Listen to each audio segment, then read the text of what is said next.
And we are recording. Okay, good afternoon, everybody. Let me just see. I'm going to give another just few seconds for people it looks to like be able people to are joining. There's only about 7 people logged on so far. So here we go. It's populating. Yeah, they're joining. So I'm going to actually give it 1 minute to give everybody a chance to get on. For some reason, I thought it set it up so everybody was just waiting, but actually we're 13 of 17, so that's not bad. All right, so good afternoon, everybody. I'm Bruce Matez. Sorry, my name is not up there. I'm not actually webmaster. I am the coordinator of the Monday webinar series, the Carl Cangelosi webinar series, and a past president of the NJPM. Today's program is on municipal mediations, and we are joined by Laurie Schultener, Bob Mcdonnell, and Charisse. Did I pronounce that right? Okay. And they're going to introduce themselves. A couple of quick announcements before we get started. There will be a question and answer session at the end for about 10 minutes. If you have a question, please put it in the Q&A, and we'll be happy to address it. If you have a question that you want to ask verbally, you can certainly raise your hand, and I will call on you and give you the ability to ask your question verbally. Next month's webinar is on Monday, March 18th from noon to 1 p.m. It's being presented by Terry Antonowicz. I hope I got her name right. I'm always butchering her last name. It's terrible. How to handle high maintenance clients. We all have them, both in the civil aspect of mediation, probably in municipal mediations, and in divorce and family mediations. There will be CLE credits available for those of you who want them. You need to register on the website like you did today. And I hope you'll join us again next month. And lastly, CLE credits for today. Sorry, it's going to be a little confusing because our executive director is out, and there's just a lot of strangeness going on regarding the CLEs. If you want CLE credits for today, please send me an email directly after the session today. I will interrupt at about 9:30 with a code, and we will take care of the CLE credits probably manually this month. My email address I'll put in the, I don't think you can all see the chat. So here's my email address. It's bmatez, BMATEZ @WGPLLP.com. That's, again, it's WGPLLP.com. And somebody's calling me because they can't log on. So I'm going to turn this over to, can you hold on 1 second? Bob and Laurie and Charisse, take it away, and thank you. Okay, thanks, Bruce. Thanks very much. Hey, I'm Bob McDonnell, and I'm co-chair along with Laurie of the Municipal Court Mediation Special Interest Group, and it's a pleasure to be here today. And a special thanks for Charisse. Laurie and I thought it'd be good to give you a 30-second intro about myself and how I got into municipal court mediation as part of this, and then we'll hopefully get right into the program with Charisse as soon as possible. Way back when, in 2003, 2004, I had just finished the 40-hour civil and divorce mediation program at Rutgers, where I took my mediation training, the one that Ken Kressel ran at that time. And I was transitioning, like many of us do, into mediation from another career. Mine was telecommunications. And I had joined NJPM, and I was looking for volunteer opportunities so I could get some experience and get some hours under my belt. And I did special civil mediation. Then I heard about municipal court mediation, and I applied. And I don't know if I took any additional training or not, but All I do remember is the ombuds person who was the volunteer coordinator at that time in Passaic County, a great person. She's still there, named June. She helped me immensely, and she got me on the roster. And I do remember being marched into the office of the assignment judge to have the oath of office administered, so to speak. And I did my swearing in before the assignment judge, but I thought was pretty impressive. So that was 2004. And here we are, 2024, and I'm still volunteering doing municipal court mediation. I am an emeritus member of NJAPM. I was an accredited professional member for many, many years, and I did civil and family, but currently I don't do those anymore. The only thing I'm really doing is municipal court mediation. I started with it and I'm finishing with it. So, and it's very rewarding, and we have hopefully we get some chance to talk about some of the interesting cases that come up at the end of the program. So that's my intro. The only other thing I want to mention might be of interest is many years ago, I was past president of NJPM as well. And it's a very great organization. I'm pleased to be a member of it. So that's my brief intro. Laurie, go ahead. Thank you. Bob. It's been great working with you on this these past months. My name is Laurie Schultener Shore. For those of you who are NJAPM members, the name Schultener may sound familiar. Very oddly, Marv and I are not related. Very, very odd because it's such an unusual name, but we've investigated and we're not. Anyway, I am proud to be associated with Marv and with the whole association, obviously. I am a retired Holocaust reparations professional. I have an undergrad degree from Rutgers and Camden, a bachelor's from Rutgers and Camden, master's in city planning, and I have a law degree from Northeastern University. Somewhere along the line in the 1990s, I decided to train to do municipal court pro bono mediation, did it for a few years and came back to it in retirement. Now, of course, it's all remote. And in addition to the municipal court mediation that I love doing, I'm actually training to be a facilitator with a group called Crossing Party Lines. It's a nonprofit that promotes dialogue. So in general, I'm just a big proponent of dialogue, of mediation, of approaching difficult conversations, and that's what keeps me busy and out of trouble in retirement. Now, I'm very happy to introduce our main speaker today, Charisse Avaletta, who is the Assistant Municipal Division Manager for Morris and Essex counties. The municipal division currently oversees the vicinage's 46 municipal courts. Charisse began her judiciary career as a mental health probation officer and has served in the New Jersey judiciary for over 10 years in various leadership roles. Prior to her position in the municipal division, Charisse served as the Assistant Chief of Probation Supervision for the adult and juvenile units for Morris County. She also served as a court services supervisor in the criminal division's pretrial services unit and recovery court, formerly known as drug court, as well as probation. She is a judiciary certified mediator and holds a professional license as a licensed alcohol and drug counselor.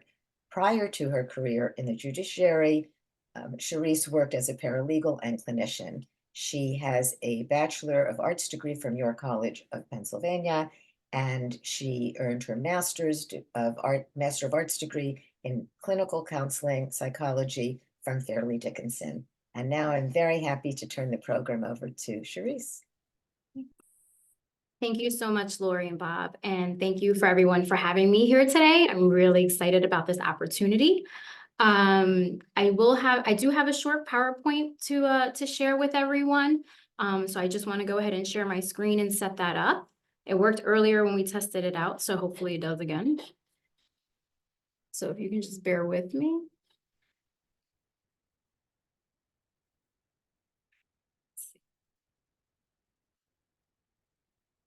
Charisse, while you're doing that, I just want to remind everybody that this is being recorded. Okay, sounds good. And can everyone see the slides, like the actual PowerPoint presentation? Does that look good, Bruce? You are not sharing your screen. I am not sharing my screen. Okay, let's see. That's what happens when you have 3 screens here. Let's see why it's not going.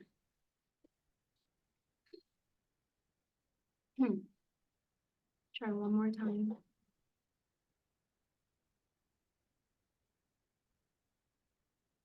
All right, let's try that.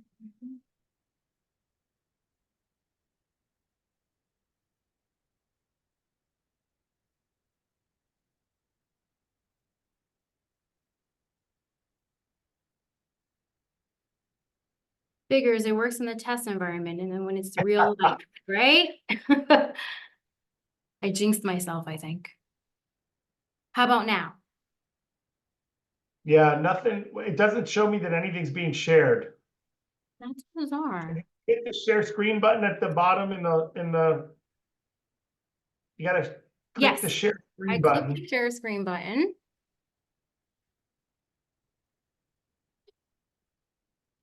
Let's see. There you go. Got it? Yeah, now we're seeing basically your whole desktop. How about now? No, we're still seeing your desktop. I am so sorry, everyone. I'm not sure what's going on. We'll try one more time. I'll stop sharing. I'll redo it again. Now, There, now just go from beginning. from beginning, yes. Yeah. How about now? Yes. Oh, gosh, perfect. All right. Okay, that was just a test to make sure everyone was awake. And Laurie and Bob, I just want to thank you again for your service, since you both have identified as being, municipal court mediators. Thank you so much, because we really need you. You're All very right. welcome. Municipal courts, just to give you a brief overview of the municipal court system. We have about 500, actually a little over 500 municipal courts throughout the state of New Jersey, which is quite a big deal. Municipal courts hear upwards of 6 million cases annually, compared to that of Superior Court, which is about 1 million. I wanted to kind of put that out there as some stats, just because I want everyone to realize that the majority of people, a lot of people in our communities, their first and only impression of the judicial system is usually in a municipal court. It's a heavy responsibility that we bear, and we want to make sure that we obviously put our best foot forward, whether we're a municipal court judge, we're a court staff person, or a volunteer mediator. And why we also embrace our core values, which I'll go into. We have about 4 of them. Municipal courts, just as as a refresher, I'm sure a lot of people are familiar with this, but just in case, it's a court of limited jurisdiction, so there are only specific cases that we hear in the municipal courts. We have 4 judiciary core values that we pretty much live and breathe by every day. They are integrity, independence. Independence is very important, because we have to constantly be mindful of the fact that we are a separate branch of government. We have to remain neutral at all times, and, obviously provide fairness to everyone and everyone's court experience and matter, and quality customer service. It's essential for us to make sure that when we're doing business, we are going above and beyond and really serving all of our clients and customers. And pretty much anyone that walks through the doors of our courthouses or courtrooms are our clients. So they're not just the litigants, that have court cases in our municipal courts. They're the attorneys and victims and witnesses and other stakeholders that we may have to deal with or interact with, such as treatment providers. And then internal customers, which are our court staff and our municipal court judges. Types of cases that are heard in municipal courts. We have disorderly person cases. So these are where someone can experience up to 6 months in a Morris County Correctional Facility. An example of a disorderly person offense would be something like a simple assault, or a minor shoplifting, resisting arrest, harassment. We also handle traffic matters. So that is a lot of your Title 39 cases, for instance, driving under the influence, using a handheld device when driving, such as a cell phone, or speeding tickets. So that could be a lot of the reasons why people haven't experienced the municipal court. We also hear petty disorderly person offenses. That can be trespassing, certain types of harassments. And with petty disorderly persons, anyone can face up to about 30 days in a in a Morris County Correctional Facility. We also handle penalty enforcement matters, such as weight and measures and fishing games. We do parking, local ordinances, which are like your dog or noise ordinance violations, and truancy. So now to go into a little bit about municipal court mediation, because it is very different. I think, Bob, you mentioned having to take a 40-hour training. I'll get into the training piece a little later, but you know, obviously there's mediation that's conducted in the family division or civil division, and that requires a 40-hour training component to it. So Rule 1:40-8 is really the rule that speaks to mediation. And I believe in there it's known as the Complementary Dispute Resolution Committee. It's where court users and our customers that come in and walk through the doors have an alternative to actually having their cases being heard between, you know, a mediator and the other party prior to actually, you know, seeing a judge. So they can actually have the convenience factor perhaps of, you know, sitting down, trying to have a conversation about what's going on and how they can resolve their matter before it actually hits the courtroom. Mediation is a structured non-adversarial process that allows a neutral third party to assist disputing parties between and, you know, getting a mutually beneficial solution. So that's pretty much what I said in other words. Some benefits of mediation: it's less expensive, it's informal, and it could be even more meaningful. You know, before we started this seminar or webinar, Bruce was talking, he was sharing an experience of, I guess, having to mediate between parties or neighbors, and was someone throwing gum at each other. Sometimes it's not the actual act or situation that is the issue. You know, a lot of times it's the principle, there's something underlying there. So having people come and sit in a room with a mediator or neutral party to kind of let them talk about each side of their story, because there's always two sides, and really just communicating and having someone there to kind of guide and facilitate that sometimes is the best way to resolve things. Our mediators here in Morris and Sussex, they're great. They're highly trained. They went through an extensive training period and have been doing it for some time. Another benefit of mediation is obviously the confidentiality part. You know, sometimes when people have their cases heard before court, all that is of public knowledge. You know, anyone can pretty much come into the municipal courtroom and just observe. And also even with the days with virtual, a lot of people have, you know, access to being able to view court hearings online now. So having that piece of just more of the intimate setting, everything that's said in the mediation room is kept there, is a huge perk for a lot of people as well. It kind of avoids that embarrassment that they may have if their case went before a judge. And the mediation can also result in a win-win solution for everyone. You know, if parties decide to have their case heard before a municipal court judge, their control or the power of the situation could be taken away. It's a risk. It's a risky situation because no one knows what the outcome is going to be decided when they are before a judge. So at least if you're able to get them into a room and have that conversation, they may, you know, reach a win-win situation where, you know, both parties are pretty much happy with the outcome because it's something that they agreed upon, something that they talked about in that room.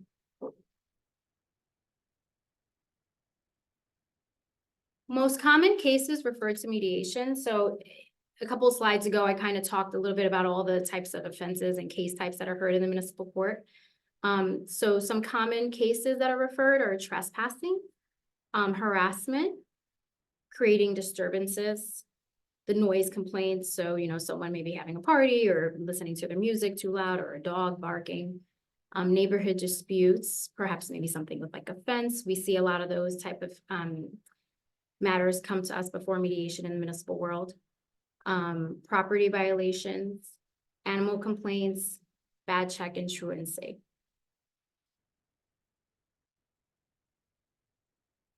Cases that are not allowed, and this is again pursuant to court rule, cannot be referred to mediation, are those that involve serious injury, repeated acts of violence between parties, For instance, domestic violence, obviously that would most likely be heard in the family superior court.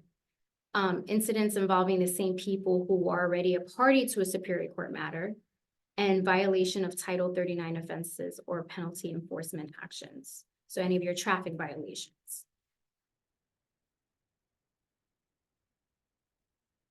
So Bob kind of talked a little bit about this in the beginning as well. How do I become a municipal court mediator?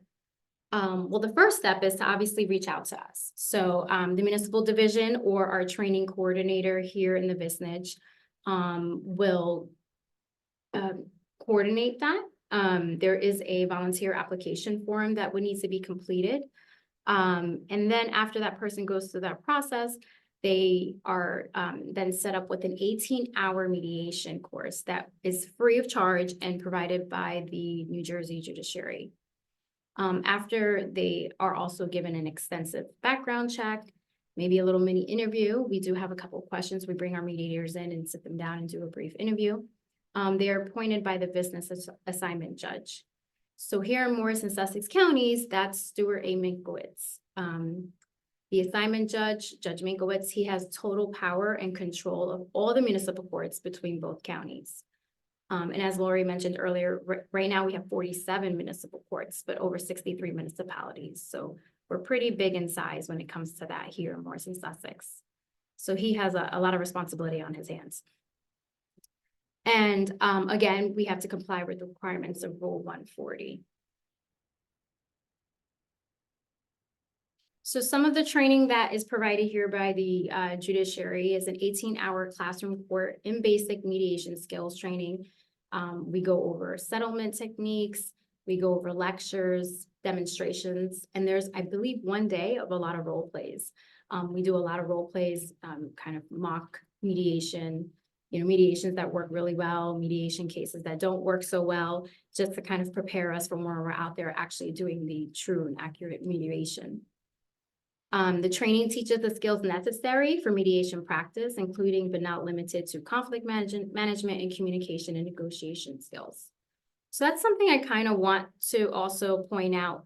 A lot of the skills and the trainings that we provide here for mediators, they really go a long way. You can pretty much use them in any type of, professional setting or even in your own personal life. Communication is very important, and knowing how to effectively communicate with people it's a huge skill, to have in anything that we do. So I really think that this judiciary training that we provide can really, span across the board in so many different areas.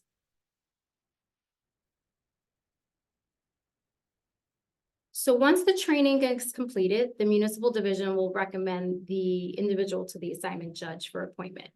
So after we get the application and we do the interview and make sure that they are set up with their 18-hour training, we'll bring them forth before the assignment judge. He will swear them in as a volunteer mediator for municipal courts.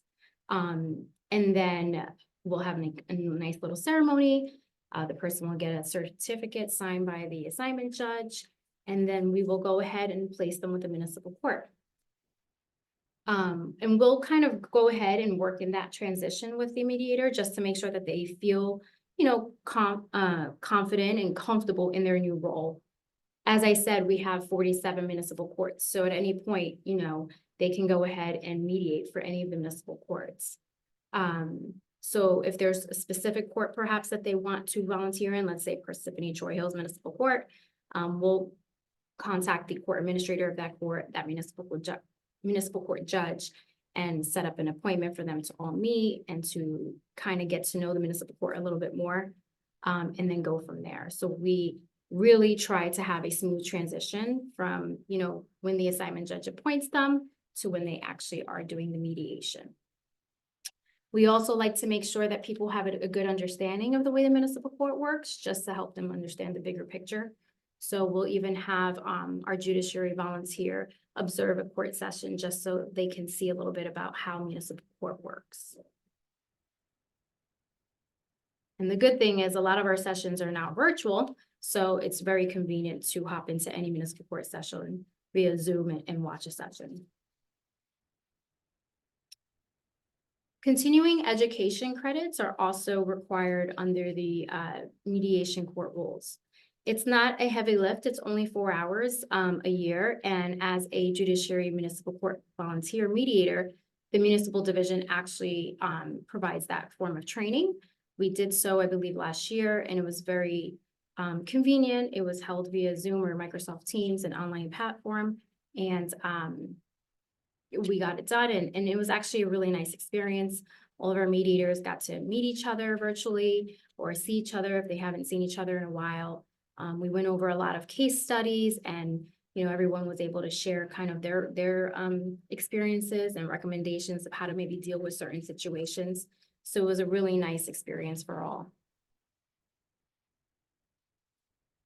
Ever since COVID, as everyone can probably relate to, a lot of our business and the way we were doing business went to a hybrid or a virtual platform. And that also, came across with the judiciary. We have a lot of court hearings now that are hybrid. A lot of our municipal court appearances are held virtually over Zoom. So that also trickled over to our municipal mediation.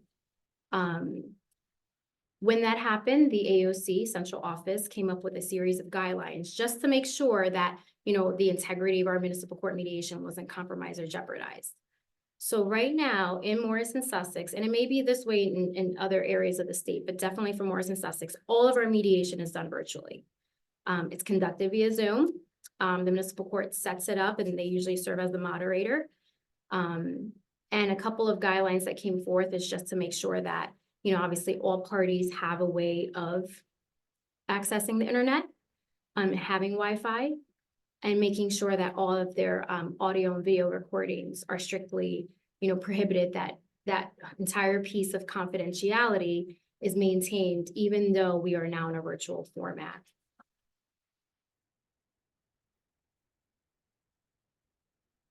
Some other tips that we'd like to give the parties as well as the mediator is setting time aside to see, make sure that there aren't any interruptions or distractions during the mediation session.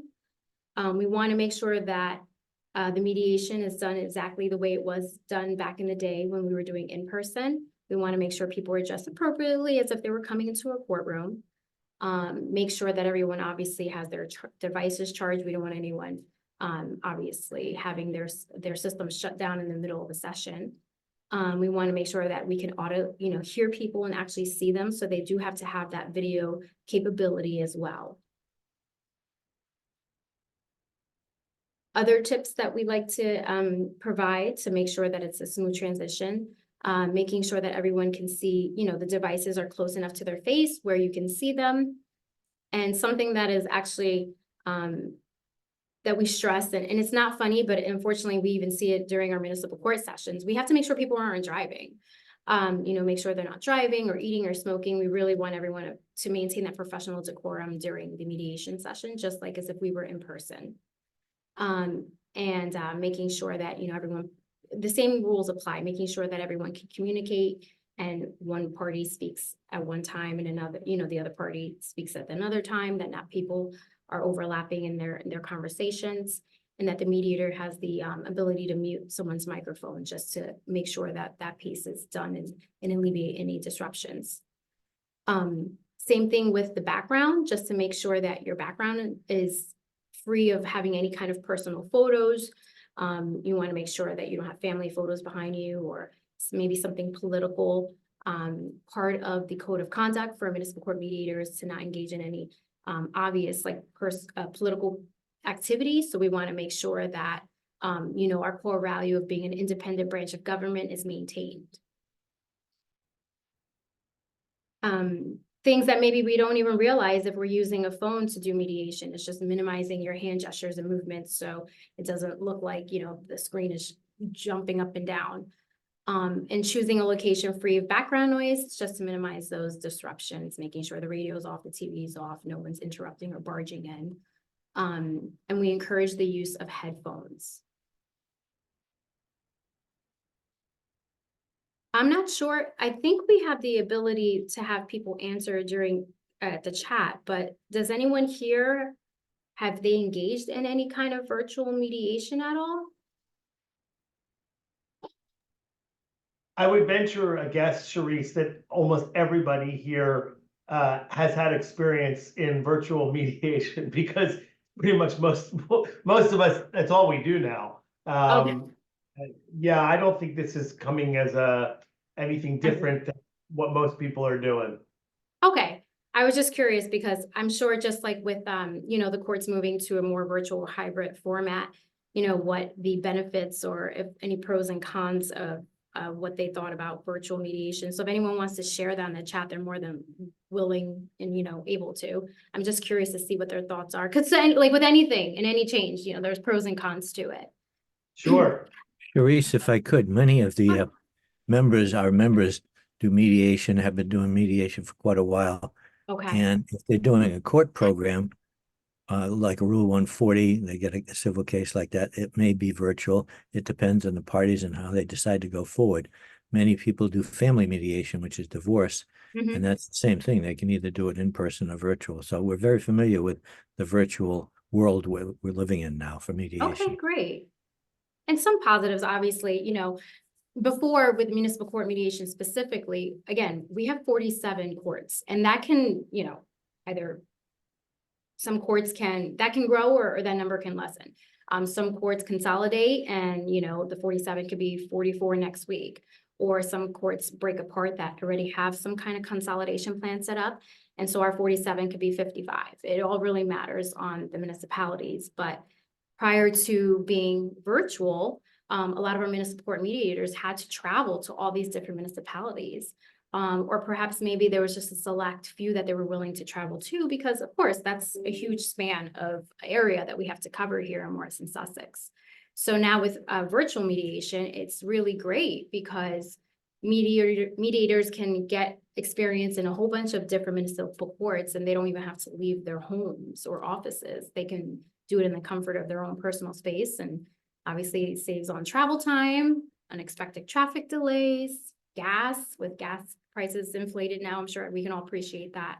So there are a lot of perks and pros to the program from what we've heard and seen.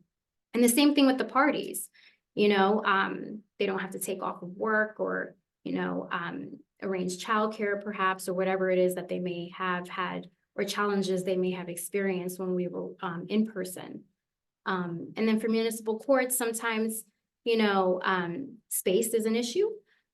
So now they don't have to go ahead and look for a secure space if everything's done virtually. So we're seeing a lot of positives for it, but of course, you know, I'm sure just like with anything, there could be some downsides. And I know a lot of people do miss that whole in-person human interaction piece of it as well. So, but we see it staying virtually because it has so many great benefits.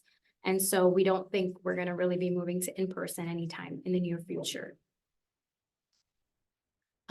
Just to continue a little bit about the role of the mediator in a virtual mediation, is very similar to in-person. We want everyone to make sure that they feel welcome to the virtual platform, that everyone still has expectations of the way they should behave in the ground rules.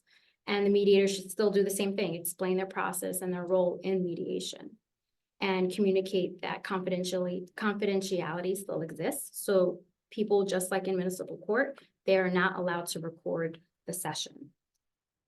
And then at the end of the session, the mediator should advise all parties of the next steps and what they need to expect if they don't come into an agreement.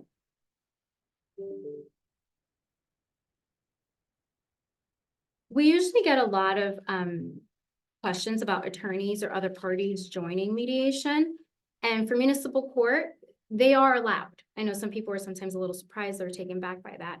If a support person is needed by a party or an attorney wants to participate, it's okay. We can let them in, but we just want to make sure that the mediator is the one that decides the degree and level of their participation. We want to make sure that the mediator, you know, is the one that kind of facilitates the way the session goes, and not so much the other parties or the attorney. That the parties who are going to come in and support the clients, let's say, that they know that they're not the ones that are able to run the session. It's really the mediator's platform. And the mediator should always, let the parties know that they should still speak up for themselves and that their supportive person is just there to kind of just be there for, support and listen in or, if they have any questions, help them answer it. But for the most part, it's still the mediator who's running the show here. And it is still up to the parties of, how they want their mediator session to go and whether or not they're going to come to some form agreement that's good for both of them. The mediator can always, of course, do a sidebar conversation and pull the parties, aside, or the attorneys, if it's an attorney, just to let them know what to expect in their role in the session.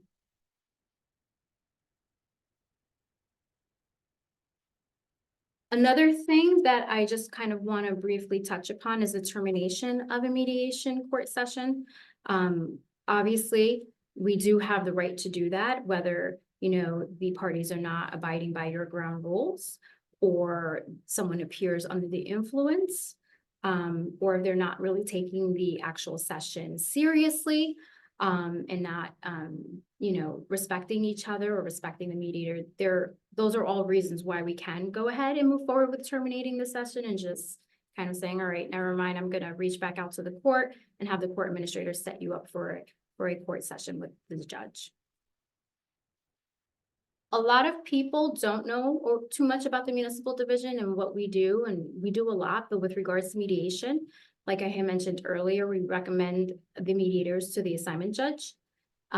We maintain a roster of our mediators, so we like to make sure that we have a listing of everyone, and have their contact information so that when we do go ahead and move forward with the annual refreshers, that we have everyone's info and to give everyone the opportunity to attend it. We provide the annual refresher trainings. And then just with anything, we have to collect attendance and stats. Central office wants to see how we're doing with our municipal court mediation. And so we send all that information down actually on a monthly basis to the AOC. And we're actually trying to brainstorm right now other ways of how we can tweak our municipal court mediation program here in Morris and Sussex. I'm not sure how others do it statewide, but we really want to try to keep it more of a centralized process. So for those of you who may mediate in our business, you might see a little bit more of us or hear more from us. We are going to try to make sure that we utilize all of our mediators to the fullest. And so we're going to go ahead and have the mediation paperwork and case information sent to our office. And then from there, look at our roster of volunteer mediators and assign that mediator to a case, and then kind of allow the municipal court to take it from there and set up the Zoom links and moderate and see how that goes. We're looking to kind of start that pilot in the next month or two, just to see, if it helps anything, whether it helps the municipal courts a little bit more, or maybe lends an extra hand to the municipal court mediators. So we're really enthusiastic about tweaking that process and seeing how it goes. And, with anything else, if it doesn't work out, then we'll just go back to the way things were. If we can improve our system and make it a little bit more efficient, that'd be great. And maybe we can even do more and more and build upon that. So we're really looking forward to seeing how we can centralize our municipal mediation program here in Business 10 to better utilize all mediators and make sure that everyone's having a fair opportunity to mediate some more municipal cases. Charisse, I'm going to interrupt for 1 minute and give everybody the code. I did put the code in the chat. I know I'm not supposed to, but I did it anyway. Oh, look at you. You're all the code is volunteer 500. Volunteer 500. Go ahead, Charisse. Thanks. Nope.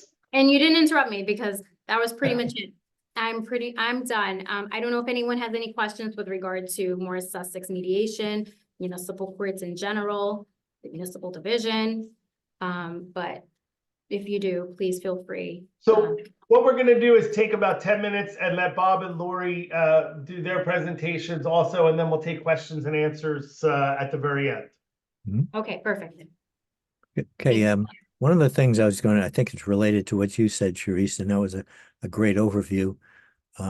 People may have questions about how they can volunteer, how they can get more involved. And you indicated how they could do that, but I want to, if I could just share my screen, because it's on the judiciary website, all of the volunteer opportunities. So if I could do that. And this happens to be for Essex County, where you can find out the volunteer information. It's New Jersey Courts Online. All the counties are listed here. And for the different volunteer opportunities, CASA, guardianship, municipal court mediation right here. And then they say they're actively recruiting. If I go down to Morris County, it's municipal court mediations there, but not actively recruiting. You probably maybe have some openings or people could apply, but it's a good place. It's a good resource to find out where there's different volunteer opportunities, and there's a volunteer coordinator for each county. So that's And Bob, just to add to that, even if it doesn't say actively recruiting, that's fine. We take all applicants, and because we never know, we never know when we might need someone. And when we do the next 18-hour training, we go through all of our applicants and just kind of give them a call and say, listen, we have our 18-hour training set up. Are you interested? And we'll go from there. So not to discourage anyone from applying, even if it doesn't say actively recruiting. Okay, thanks. Let me stop sharing. And I was going to put that link in the chat if the chat works for me, Bruce. It should work for you. It says only goes to hosts and panelists, so I think you can change that to everyone. I can't. But let me send it to you, and you maybe can send it out. Okay. Okay. I was going to say we have a lot of members who are very experienced in a mediation, civil, family, municipal, all kinds of mediation. Charisse, if they were interested in volunteering, do they still have to take the 18-hour course? That's my question for you. Yes. So to be considered a judiciary volunteer mediator, regardless whether it's family, civil, or municipal, they are required to at least take that 18-hour course. That would cover probably mostly municipal. I believe for family and civil, it's an additional, I think it's a total 40-hour training, but we provide. I think the other thing is, in all volunteers, probably for the last 8 to 10 years, have to go through a background check as well, correct? Yes. So, okay, thank you. Laurie? Bob, did you want to give some of your, some highlights of some cases that you? As mediators, we all have crazy scenarios about this outlandish case. You got to hear the case about this or that. And a municipal court is the place where you get some really strange cases coming at you. They could be people arguing about a fence, or people arguing about where their trash barrels are placed on the curb, etc. I mean, it just can get very bizarre. They can get very complicated too. And I just wanted to relate, going back a few years, you used to actually go to the facility, go to the courthouse, and there'd be a room and you do your mediation there. Now it's all done via Zoom. But a few years back, I showed up at the municipal court. It's probably 8-10 years ago. I showed up, and there's a mediation room, and the mediation room was filled with probably 12-15 people. I thought maybe all different cases. It turned out they were there for all the same case, believe it or not.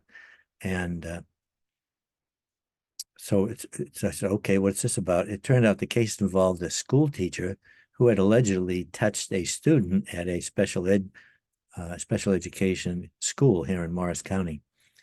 And so present were the parents, not the student, of course, and attorney for the parents, attorney or attorneys for the parents, the teacher, and of course his attorney, the headmaster for the school, along with several board members. I got all the board members had to get involved too, and of course an attorney for the board. Then there was a representative of the teachers union for the teacher as well, and then as I recall, an attorney rather for the union as well. So I had all these people, they all wanted to have a say.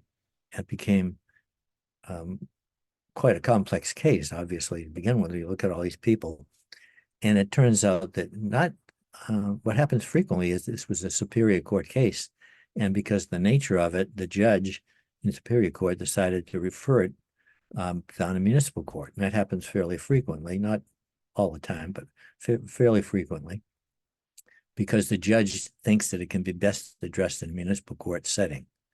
And isn't that true, Charisse? Some of these cases get referred down to municipal because they can better be addressed in a municipal court setting. Right, or sometimes the charges could So get here I charged. show up thinking, well, we're going to have dog cases and noise cases and maybe a bad check.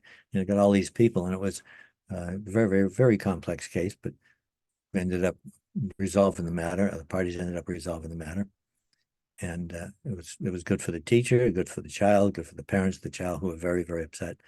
And anyway, the municipal court was the setting, the better setting for that case to be heard. But it was surprising seeing all those people, you can imagine. So I have a lot of crazy ones. Another one just happened recently where we're on Zoom and we had a waiting room, and the person in the waiting room, Charisse, was live streaming the municipal mediation events while they were going on. And we found out somebody called the court and said what was going on, so we stopped that. So crazy things happen. Laurie, you have some crazy. Yes, thanks, Rob. There are a couple of things actually that I wanted to mention, partly in response to what you said, Charisse. The attorneys being present. I have had the experience where one party has an attorney and I've consulted with the court administrator, and I feel like it's uneven bargaining power. And exactly what you said, the court administrator always defers to how I feel as a mediator.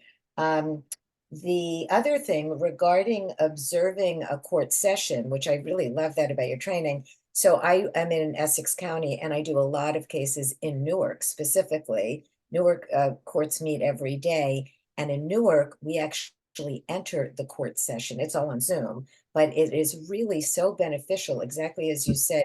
It really happens every single time I mediate in Newark, that I'm watching the court session. And the judges and the attorneys and the public defenders, they're so solicitous of pro bono mediators, and it's really impressive. I mean, I feel I'm really glad to do my public service, but it kind of comes back because they really are very appreciative, and it is fascinating to observe the whole court session. The other thing I want to mention, your presentation was fabulous, and I love that you were explaining how someone could go about becoming a municipal mediator. I want to talk just briefly about a real benefit, and that's that as a mediator, I feel like I'm actually empowering the parties to come up with a resolution that can really work for them. Sometimes these are people who know each other. Typically, there is some version of a relationship, not always, but typically. And I recently said to a friend, I almost feel as a municipal mediator that the problems of the world could be resolved if we only gave up shared driveways in the universe. Because neighbor to neighbor disputes, unbelievable what occurs between neighbors and what comes to court. But watching the parties feel empowered is so powerful for me. And sometimes I say, whether or not we've come to agreement, sometimes I can see that they're beginning to understand one another in a way that they didn't before the mediation began. So sometimes I even conjure up, perhaps we didn't settle now, but we might have actually moved the dial on the future of the relationship. So I want to watch the time because I know we're going to go to Q&A. The only other thing I'll mention is I'm not going to identify what these cases are, but some of the highlights of my municipal mediation experience so far has been what I call the barroom brawl and the parking at the mall conflicts, both of which settled. In each case, the parties did not know each other, and they ended up counseling each other and actually developing a relationship. So that'll be for another webinar, another time. Barroom brawl, huh? I just wanted to add that I was telling Laurie, Bob, and Charisse earlier that I was involved in a very extensive trial in front of a municipal court judge down in South Jersey about 20 years ago that involved next door neighbors. And it was 19 cross complaints for harassment, from allowing the dog to poop on the front yard to throwing gum over the fence that the dog was then choking on, to loud music, to yelling obscenities over the fence, damaging the common trees and shrubs between the properties. There were so many cross complaints, and I think of it now. Mediation probably could have done wonders for those people. They spent a fortune trying their case. It took 13 hours of municipal court trial. If you know anything about municipal court trials, you get an hour here and an hour there and an hour here and an hour there, and they used to be all at night. I think there's a lot more day courts now, but and the end result was that my client ended up having to sell her home. She ended up having to sell her home because they couldn't they literally could not get along, and the cross harassment just never stopped between them. So I think like mediation in that kind of a setting could have helped tremendously. I wanted to ask Charisse, just let me look at the time. Okay, so what happens if somebody doesn't have access or the ability to use Zoom and they've been referred to mediation? Is there an alternative? Yeah, that's a great question. And there is another solution to that. So if they don't have access, they can actually then, there's two options. Superior Court actually has a tech room. So if that's perhaps closer to them than maybe the municipal court, they can go to any Superior Court. At least in Morris and Sussex, we have tech rooms, so they can just go in. It's near the ombudsman office. There's a whole nice setup for them. Or they could request that the court administrator, bring their request to the judge to see if they can at least have a mediation in-person session for that situation. So, and most likely that would be granted, because we want people who want mediation to be able to have that opportunity. We don't want to just, kind of neglect them from having that choice just because of a technology issue. And then my other question is, are there particular cases that get before the municipal court that are required to have mediation before the judge hears it? No, not in Morris and Sussex. It's all a case-by-case basis. It's not like a specific case or something that they have to follow. Although the judge does have the discretion if they review the case a little bit and just say, all right, put that, set that forth for mediation. But most of the time it's because the parties request it. Mm-hmm. And then the last question I had was, does this program give people the ability, like if somebody's really nervous about getting started in this and they want to see what it is before they actually do it, do you have the ability to allow people to observe other mediators like Laurie and Bob on a couple of cases before you get started?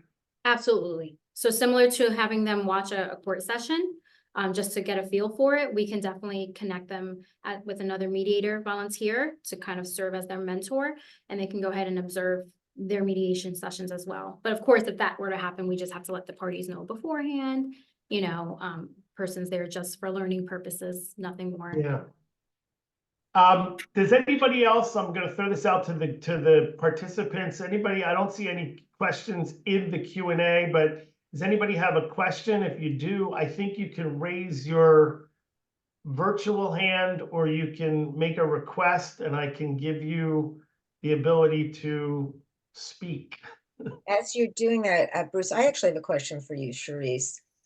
In Newark, and actually I occasionally mediate in Hudson County, we do sometimes have interpreters, language interpreters. Do you have that experience in Morris and Sussex, and how does that work? For mediation, you mean, or just in general? Oh, yes. So we definitely can provide interpreters. Normally, we can use telephonic, but that's usually for matters that are 30 minutes or less. And a lot of times, some mediation may actually be less than 30 minutes, but I would say for the majority, it's probably more than that. We use VRI, which are interpreters that appear virtually. So that's an option. Or we can have, with advance notice, we can get an interpreter for mediation, like a live person to, show up if it's an in-person session for any reason. Thanks. My experience in Hudson, I guess for some period of time, Essex was covering Hudson County, is Okay. that the interpreters are almost co-mediators in a very effective way. And so, yeah, so I was just wondering what the experience is in other places. So I don't see any questions, but we have 5 minutes left, so I'm gonna, oh, I just saw one, so hold on a second. Okay, so here's a sort of a comment question. So I'm surprised that the 18-hour training is required because I used to mediate in Hunterdon County municipal courts where the 40-hour training was considered sufficient. So do you know anything about that, Charisse? So they receive the 40-hour training. Yeah, Oh, it looks like it was so a maybe- 40-hour training in either civil or family. And so that was sufficient instead of having to take another 18 hours. It's my understanding they would still have to take the 18 hours, but I can definitely provide my email address, or if they want to leave their email, and I can get back to them on that. That's absolutely no Yeah, and that might be a county by county Mhm. issue also. A lot of it sort of depends. Because if, Charisse, as I said, many of our members are very experienced mediators who've taken Yeah. 40-hour courses and continuing ed training. And maybe there's a process where they could waive the 18-hour or take an abbreviated version that just talks about the mechanics of the mediation program. It's definitely something I could look into, and then maybe perhaps we could send like a follow-up email if we have everyone's email address or something. Because I'm not too familiar when it comes to the family and civil piece, since we only deal with the municipal, but I would also assume you would think it would make sense that if the 40 hours maybe has the 18-hour component already attached to it, right? So I would like to look into that and actually get back to everybody. Well, the 40-hour Thanks. certainly it talks about mediator skills and things like that. Right. So Okay. I'll double check. When I applied for Essex County, I had done the 40 hours, and Essex did offer me the opportunity to waive the 18, but because I had done it in the 1990s, I actually understood that there was a difference, that municipal is such a unique situation. So I requested, they said, we'll waive you. I said, well, I actually would rather take the 18. I did, and I found them to be very complimentary, actually, the 40 and the 18. That was my experience. Yeah, and I want to just sort of talk to the less experienced or the newer mediators for a minute. I think this is a great opportunity to hone your skills, to hone your mediation skills, and to really learn how to be a better mediator. It's a wonderful volunteer opportunity, but it also can really give you some good experience.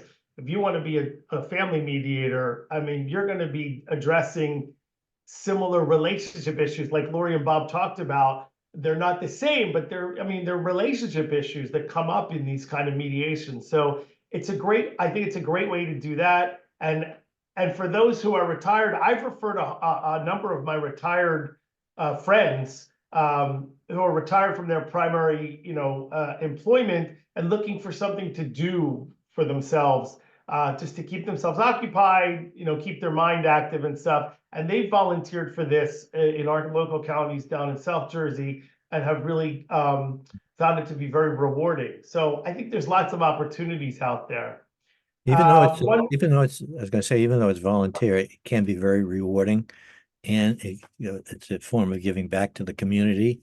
By the way, this used to be way back when, used to be called community dispute resolution. Yeah. And in some towns or counties, there would be a panel of 3 people on the panel mediating it rather than just one.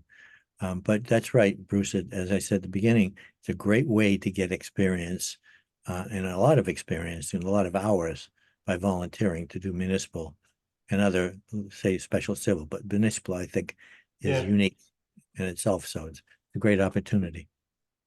So at the beginning of Lori, your career anything or at before the we- end of your career, it's a great opportunity. Yeah. Anything else, Lori? No? Okay.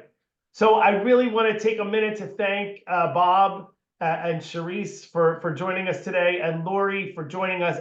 Laurie really put this together. I contacted her last summer when I learned that she was doing this kind of work and said, hey, would you be willing to put together a webinar on it? She was And I on wrote it. Bob in, so thank you to Bob. She wrote Bob in, and then we got Charisse. And so thank you for very much. This was very informative. Really appreciate it. Really quick, let me just see. Yeah, it was just a comment about the 40-hour training and the 18. So thank you, everybody. It's 1 o'clock, and I'm going to use the Carl Cangelosi. We got to finish at 1 o'clock mode here. So thanks again, Laurie, Bob, and Charisse, and everybody have a great day. Thank you, everybody. Take care. Bye. Take care. Thanks, Charisse. Bye. Thanks.